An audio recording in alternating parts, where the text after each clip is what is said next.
من مونا هستم، یه روستاگرد، بکپکر و دختری که تنها سفر میکنه. داستانای سفرش رو روایت میکنه.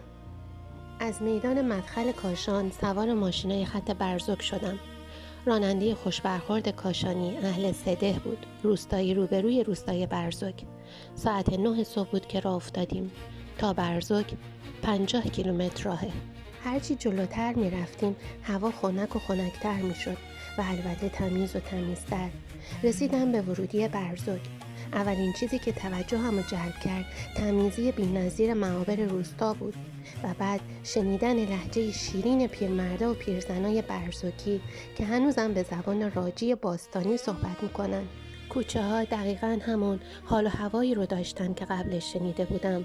باریک، گلی، با دیوارای بلند کاهگلی که حتی وسط ظهر کویری سایه خنک میدن و خونه‌های قدیمی با سبک سنتی، درای چوبی و پنجره‌های کوچیک.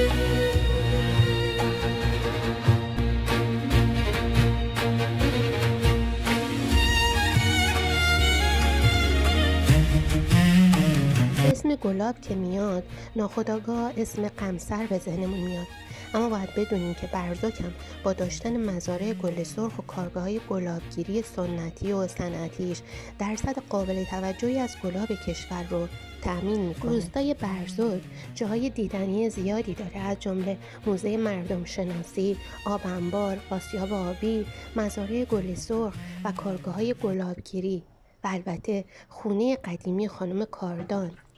با توجه به محدودیت‌های سفرم همصحبتی با خانم کاردان اولویت من بود. یه خونه اصیل و خوشحال و هوا و یه صاحب خونه مهربون و مهمان نواز. دستون درد نکنه.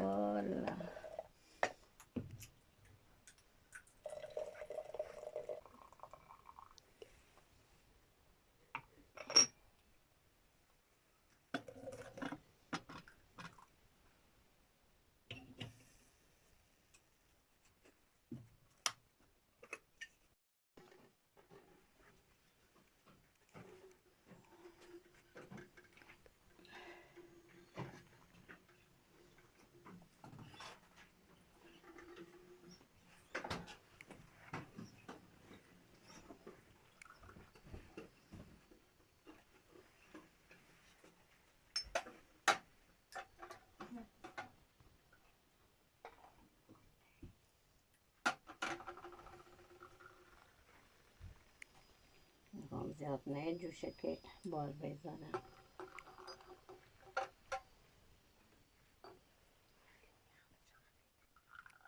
باید بگم که برزک یه روستای ساده نیست، یه حالیه، انگار یه جور مکث در زمانه.